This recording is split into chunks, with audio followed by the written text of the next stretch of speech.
Oi, pessoal! Hoje a gente vai mergulhar num dos maiores desafios do nosso tempo, a crise dos refugiados do clima na África. E olha, essa não é só uma história sobre meio ambiente, não. É uma realidade muito complexa, que tem raízes bem fundas na história e que está redefinindo fronteiras, culturas e até a nossa ideia de esperança. E o que está em jogo aqui é imenso. Essa frase que está aí na tela resume bem a ideia. A batalha pelo clima é, no fundo, uma batalha pela dignidade humana. A gente não está falando só de estatística ou de graus Celsius. A gente está falando da luta pela dignidade de milhões e milhões de pessoas. Então, só para a gente ter certeza de que está todo mundo falando da mesma coisa, o que são exatamente refugiados climáticos? Bom, são pessoas que precisam deixar suas casas, não por causa de uma guerra, mas por efeitos diretos do clima, sabe? Secas que não acabam mais, enchentes que levam tudo. É uma questão que vai muito além do ambiental. Ela entra no campo humanitário, social, político.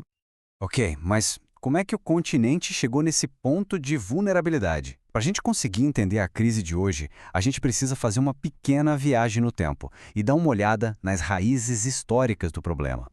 Essa linha do tempo aqui mostra uma virada de chave fundamental. Durante séculos antes da chegada dos europeus, a migração era uma estratégia de sobrevivência, uma resposta supernatural e inteligente às mudanças do clima. Mas tudo muda com a Conferência de Berlim, lá em 1884. Ali, fronteiras artificiais foram desenhadas no mapa, prendendo populações e quebrando sistemas de apoio que existiam, olha, há gerações.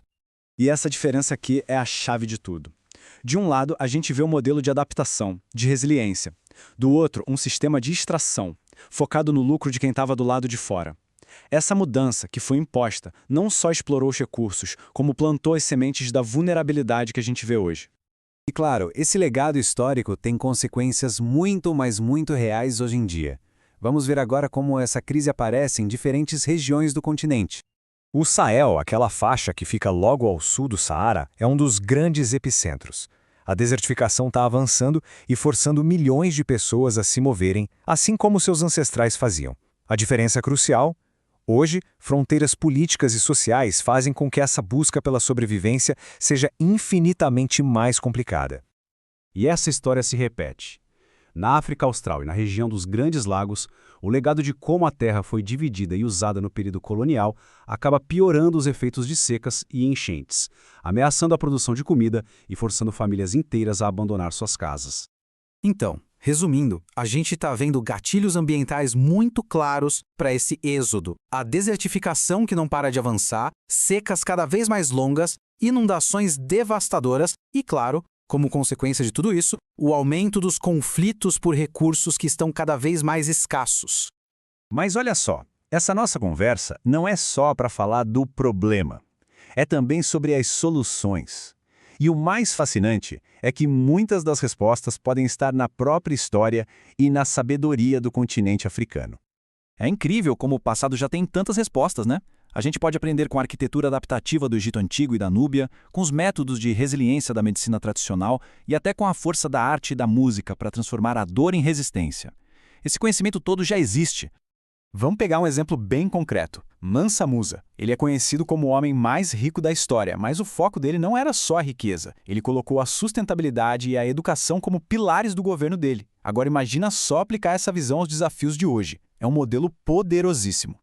E ele não estava sozinho, não. Grandes impérios como Songhai e Kush são a prova de como a inovação e a colaboração sempre foram as ferramentas das sociedades africanas para superar desafios ambientais e prosperar mesmo em cenários de escassez. Beleza, então como é que a gente pega tudo isso e transforma em ação, em um futuro mais resiliente de verdade?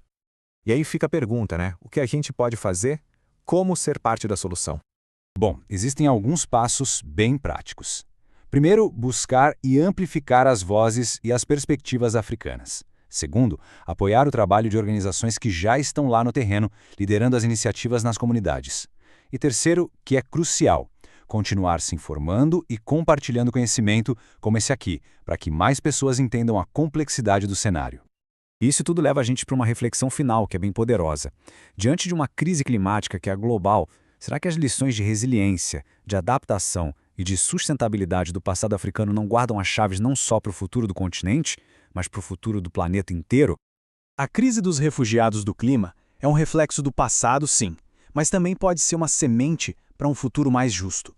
Se você também acredita que as lições do passado podem inspirar o futuro, se inscreve aqui no canal para a gente continuar essa jornada de aprendizado. Combinado? Até a próxima!